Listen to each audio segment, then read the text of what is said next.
Hello everyone, I am Juanito Shet and you are watching my review of the original Xbox console. As you know, I showed the Xbox back when I got it and in a video pretty much like the pretty shitty pickup videos that I do now.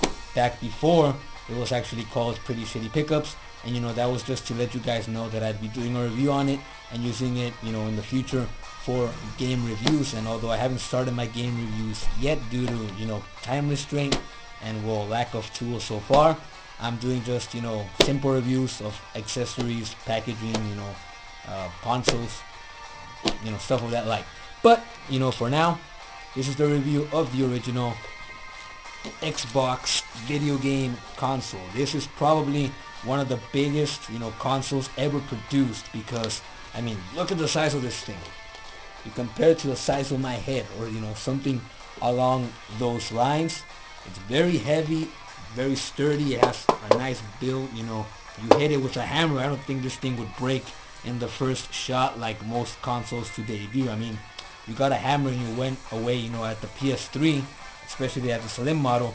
With it, 1-2 hits, the plastic of it would break. This thing, I don't think so. This thing feels like the tank of all video game home consoles. But as you can see, the original Xbox video game console, sports this giant X theme design, to remind you that it's the Xbox, with the Xbox green and silver logo in the middle, shaped like a circle, and it has some grilled sights right here that help shape the X on the top of the system itself.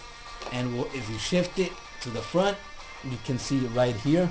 It has not one, not two, and not three, but four controller input ports, so that you can play with 3 other people at once. If you have friends that like the Xbox or just like to play with them, you can connect 3 other controllers so that you can play. Although you can't really play this online anymore, because Xbox Live support for the original Xbox was discontinued in August of 2010.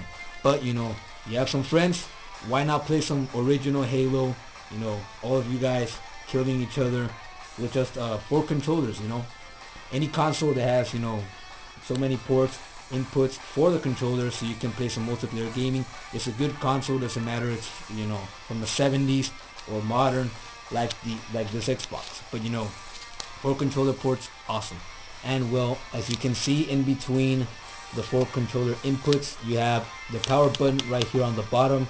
You press it, it will power your console on or off, depending if it was on or off when you press it. And above it, it has the eject button, which would eject your game disc if it's connected. It ejects it. You can take out the game disc and replace it with another one you want to play. And to just simply put the game back in, you press it again, and it retracts back into the console itself, allowing you to start your game so that you can play it. If you want to play some Halo, put it in there, retract it, bang, away you go.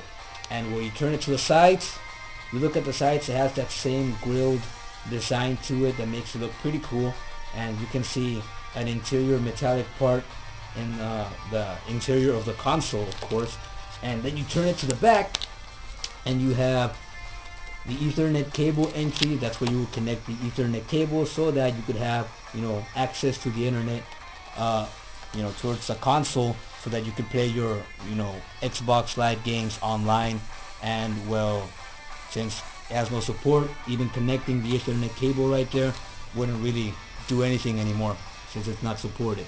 But right besides the Ethernet cable input, you have the RCA cable input, which is right here. I don't know how well you can see it, but that's where you connect the cord that leads to the white, red, and yellow cables that you connect to your TV, so that the Xbox can give video and audio input to the TV, so you can see and hear what you're playing. And next to that, you have the fan in itself with the same grill designs of the sides of the Xbox and the top, and it looks very nice. But the fan, it cools the console as you're playing it, which is a good thing. You don't want it overheating. And next to the fan itself, you have the DC input. This is where you put the cord and you connect it directly to your wall or to your extension cord, anything of that sort, so that it can feed the console and power it so you can play your games. Obviously, you can't play it if it's not powered, right? And well, you turn it to the bottom side and it has the stickers. Hopefully your Xbox console isn't as damaged as mine if you happen to own one.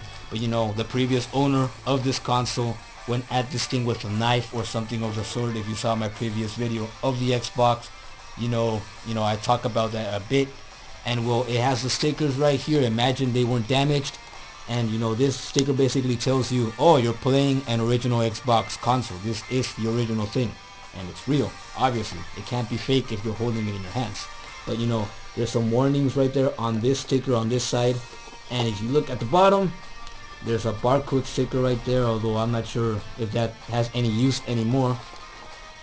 And this console doesn't have rubber feet on the bottom, so just with its weight alone, it can stop itself from not moving if you're having a fierce gaming session while you're playing a fighting game with a friend or something.